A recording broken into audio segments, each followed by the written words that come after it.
Olá, pessoal! Estamos aqui para mais uma Dica do Pastor e sejam bem-vindos. Muito bom rever vocês aqui. Gostaria hoje de dar oportunidade para o Zachary Nichols, o nosso ministro de adoração, participar também do nosso canal. Quero apresentar ele a vocês. Ele chegou do Brasil recentemente com a sua família e está ministrando louvor aqui em nossa igreja, que, como vocês já sabem, mudou de nome. Agora se chama Connection Brazilian Church. Então seja bem-vindo, Zach, e que a sua palavra sobre adoração seja uma bênção para todos nós. Muito obrigado. Obrigado, pastor, pelo convite. Obrigado a todos vocês que acompanham esse canal. Que privilégio é poder fazer parte e que grande tarefa, né? Falar sobre adoração, que é um dos aspectos da vida cristã e da nossa caminhada como igreja mais importantes. E é realmente um tema muito abrangente. Podemos levar várias linhas e falar de muitas coisas da adoração. E eu queria que começássemos pensando a respeito da origem da adoração na vida de um cristão. E se você tiver sua Bíblia por perto, você pode ir para o livro de Efésios e ler os primeiros 2 capítulos. Eu vou rapidamente resumir algumas coisas que o apóstolo Paulo fala ali naquele texto, mas no capítulo 1 é basicamente uma oração de Paulo de louvor e gratidão a Deus. E nos versículos de 5 a 6, Paulo vai dizer que nós somos escolhidos e adotados para o louvor da glória da graça de Deus. Isso nos versículos 5 e 6 do capítulo 1.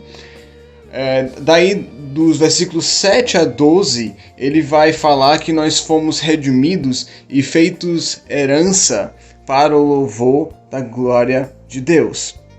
E logo em seguida, nos versículos 13 a 14, ele vai dizer que nós, cristãos, fomos selados com o Espírito Santo para o louvor da glória de Deus. 3 vezes em seguida, Paulo usa esse refrão no texto. Mais na frente, no capítulo 2, versículo 10, Paulo vai dizer que nós fomos feitos por Deus para as boas obras que Deus previamente preparou para que andássemos nelas. Queria que refletíssemos que a essência da adoração é uma vida transformada.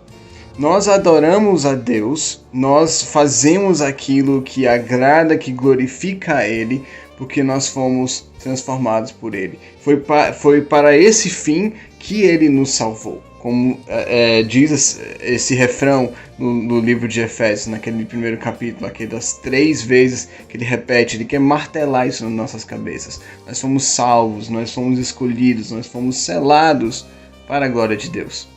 Então a adoração não é simplesmente uma parte da minha vida, não deve ser simplesmente visto como um compartimento, uma área da minha caminhada cristã, mas ela é a caminhada cristã. A caminhada cristã consiste de adoração a Deus.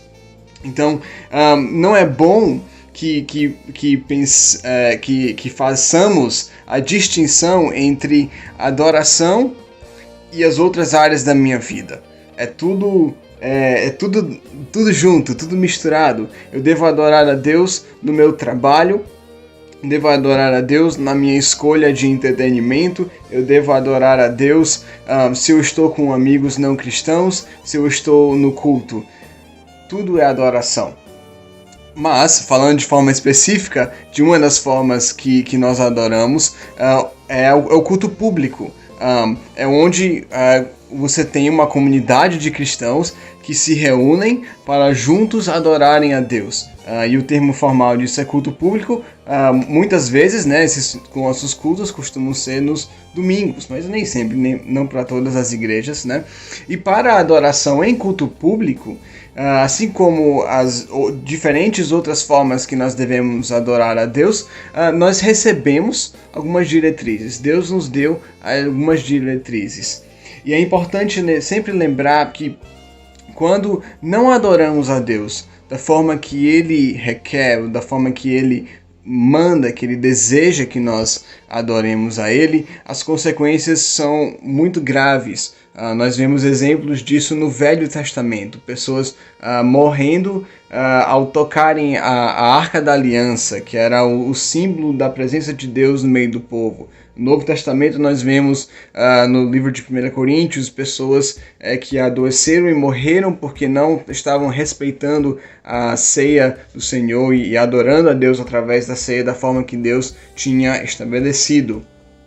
Mas alguns dos princípios gerais, e aqui é só um resumo porque tem muitas coisas que podem ser faladas e muitas diretrizes boas que podem ser fundamentadas biblicamente. Então essa não é uma lista exaustiva, mas uma das mais importantes é prazer e excelência na adoração a Deus no culto público. Nós vemos isso no livro de Malaquias, onde Deus fala ao povo de Israel que ele não se agrada porque eles não estão levando a sério a adoração a ele, que eles estão dizendo que é uma canseira e que eles estão então levando sacrifícios a ele de animais impuros, animais que não eram adequados, animais que tinham deficiências, e Deus não se agradou disso. Então nós devemos adorar a Deus com prazer, com excelência.